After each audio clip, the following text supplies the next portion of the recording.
Hello, and welcome to Why Wars Happened, a weekly history podcast where we talk about what led to war in history. I'm your host, Emily Ross, and today we're going to be discussing the things that led to the American Revolution, with a focus on Virginia this season. Okay, so where we left off in the last episode was that the king had sent a group of men to investigate the colony and find out exactly what had happened to bring Bacon's rebellion about. The governor had called for new elections to the assembly, and all of Bacon's supporters were voted out. The assembly was once again full of people who would do whatever the governor wanted them to do. First, they undid all of the laws that were passed during the rebellion. These were laws designed to end corruption and high taxes. Now it was though those laws had never been passed. Next, they declared that any ill words about the governor or the governor's council or any judges in Virginia was against the law, and anyone caught speaking poorly of them would be punished. It was declared illegal to gather in groups larger than 6 people, and those caught in groups larger than 6 people would be considered criminals and also punished. The king's men had arrived with 1,000 British soldiers, but had been instructed to use peaceful means to restore order in the colony before using any force. When the king's men got there, they found that the colony was in ruins. The people were in severe poverty. The people were unhappy, and the governor was targeting them without following proper methods of justice that the English government had laid out. The governor had told the king's men that they were not to ask the people directly about their grievances that led to the rebellion as the king had ordered. He told them that instead of following the king's orders to talk directly to the people, they should talk to the assembly, and that the assembly had the power to hear and address the people's complaints. In fact, he said that the assembly was the only place that had the power to address people's complaints, not the king's men.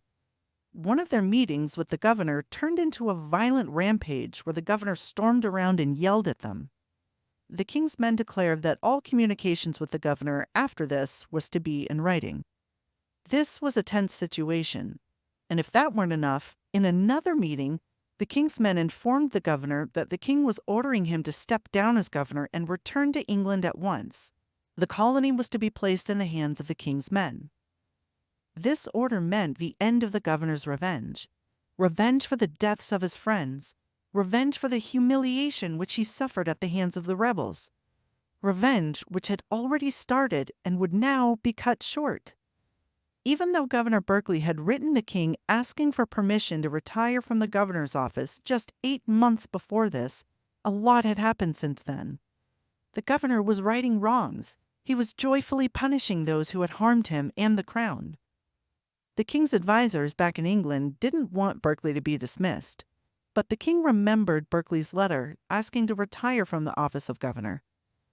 The king thought that if the governor was saying that he was too weak and old to govern, then the best thing to do is to grant this dismissal and order him to England where he can shed some light on what happened to bring the rebellion about.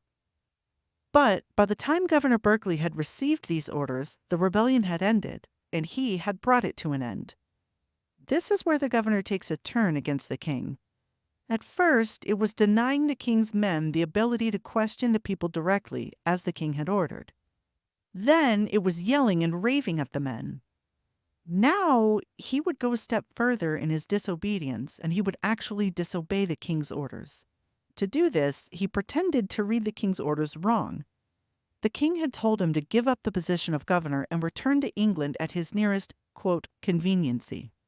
He took this word, conveniency, and acted as though the king was telling him that he could stay as governor and remain in Virginia until it became convenient for him to leave.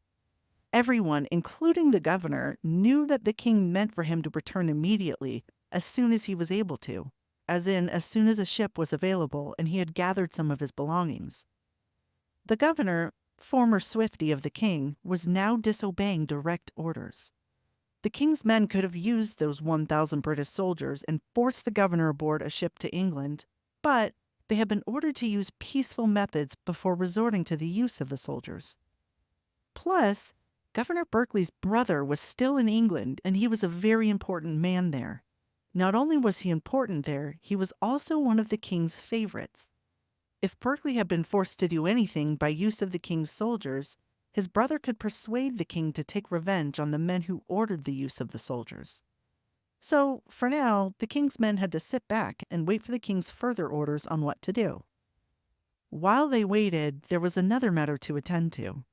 When the king's men had arrived with the 1,000 British soldiers at their back, the people of Virginia went into a panic. They had already been suffering under the governor's brutal reign of terror, and now they were sure the soldiers would inflict even more suffering upon them. The king's men wanted to reassure the people that they were in no danger from the soldiers. So the king's men presented the governor with a pardon from the king.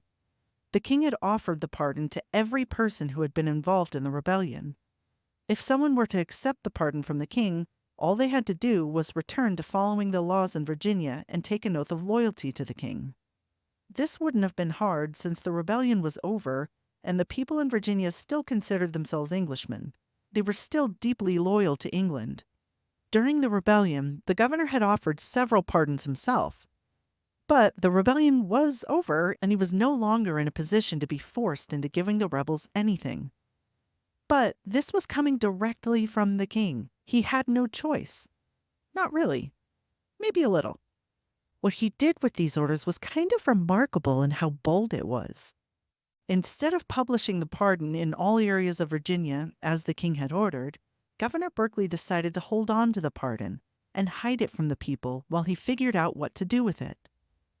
His first idea was to shred the king's pardon and issue one of his own, one that exempted certain rebels from it, especially that one rebel we discussed in a previous episode that had disappeared into the forest and had not been seen since. This had been one of Bacon's closest advisors, and the governor wouldn't agree to pardon him for any reason. The king's men begged the governor to publish the king's pardon unchanged. They told the governor how displeased the king would be if he heard that Berkeley were disobeying him.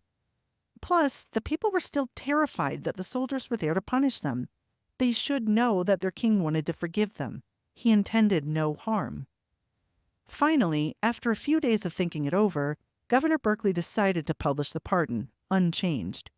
But this wasn't the end of that.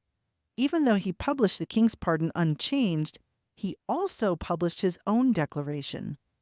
His declaration named a handful of rebel leaders and said that they would be exempt from the pardon. So it was kind of the same as if he had changed the king's pardon. This couldn't stand. He was going directly against the king's orders and speaking as though he had the power to change or add to the king's commands. The king's men wrote to the king about everything the governor was doing to disobey him. Even before the pardon, the king had ordered Berkeley to stop all executions and all confiscations of rebel property so that the king could hear the cases against the rebels and decide what to do after a fair trial. But the governor didn't seem to care. He was mad with rage, and his singular focus was on revenge. Governor Berkeley returned to the executions and the confiscations of rebel property to pay back those the rebels had looted from. Remember that the assembly was under the governor's complete control. He had made sure that the people he wanted elected had been elected. He controlled the governor's council, which was the other half of the assembly, and the people had witnessed the atrocities committed against those whom the governor disliked. Nobody would dare stand up to the governor now, especially not the assembly. And so the prisons filled up with people accused of being rebels and those the governor wanted to force to sign over their property in order to gain their freedom back. Other people had their property just taken from them to pay back the governor's friends. Others were sent to their deaths. Finally, it seems that though the assembly had had enough, it must have taken quite a lot for the assembly to speak out against the governor. The governor had continued on this way until the assembly themselves asked the governor to stop the executions. The assembly was under his control, but they were also his friends, and they were the people he most wanted to make happy by repaying them for their losses. But that wasn't the end of the punishment for the rebels. The executions had stopped, but in their place, he began to set heavy fines on them to repay for the losses. Others he banished from Virginia. By this point, the people's previous complaints, the ones that had led to Bacon's rebellion, had still not been addressed. The laws that had passed to end corruption and high taxes had been reversed, and now they were in fear of who would be executed or punished next. The possibility of another rebellion was a real one. All they needed was another leader like Bacon, and they could topple the whole government this time. Rumors spread that the rebel leader who had escaped into the woods would return and lead them. If another rebellion happened, they might even do some real damage to the 1,000-man British army stationed there. So why didn't they find the man, or even another man who could lead them? The people were certainly angry enough, had the weapons, and many of them now had experience in battle. Well, instead, they did the next best thing, something that was less likely to cause bloodshed. They turned to the king's men as their saviors. These men had the king's ear, they had the king's pardon, and they had the king's soldiers on their side. The king had sent them to find out from the people what their complaints were. Surely they would protect the people. The king's men wrote to the king that the people were far too afraid to speak out against the governor and the assembly, who were at the center of a lot of the complaints. They advised the king that the people would never truly inform him of what had gone wrong until the governor himself was removed from the colony, and the fear he instilled in the people had gone with him. On top of that, the governor was actually stopping their investigations wherever he could, and even going so far as preventing people from speaking to the king's men. When the king learned about all of the governor's acts of disobedience, he was furious. Who did the governor think he was? He had grown up in the palace. He had been one of the crown's strongest supporters. He had even risked his own life to defend his father, the previous king. The king wrote to Governor Berkeley telling him that he was surprised at his disobedience. The king told him that the orders that had been given to him to return to England at his conveniency had been written so clearly that no man could misunderstand them. The king obviously didn't believe that Berkeley innocently misunderstood the king's orders to return as soon as possible. He then ordered Berkeley again to return to England at once. No more at the nearest conveniency. He was to return immediately and answer for his actions. One of the important English politicians of the time also wrote to Governor Berkeley. In his letter, he stated that the king was indeed disturbed that the governor, who had been so loyal to the crown, had issued his own proclamation with the king's pardon, so that, in effect, it changed the king's pardon. The king was also unhappy with him for not returning the first time he had been ordered to do so. He went on to say that the king had little hope of Virginia's people obeying their governor when their governor wasn't obeying the king. He urged the governor to obey the king and return to England whether it was convenient for him or not.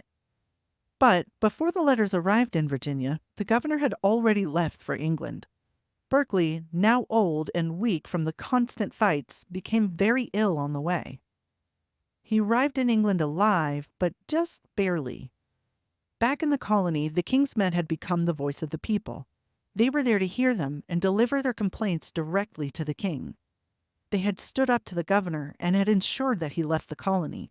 They were also no friends of the assembly, who was still largely made up of Governor Berkeley's allies. The assembly saw the king's men as a sort of enemy. One of the king's men would become governor while Berkeley was away, and being an enemy of the assembly, this led to a lot of problems on its own. That's all for today. Thanks for tuning in. Join us next week when we discuss how the assembly fought the new governor, Governor Berkeley's fate in England, and the assignment of a new permanent governor to replace Berkeley. Subscribe so you don't miss the next episode, and comment your thoughts on this episode below. See you next time on Why Wars Happened.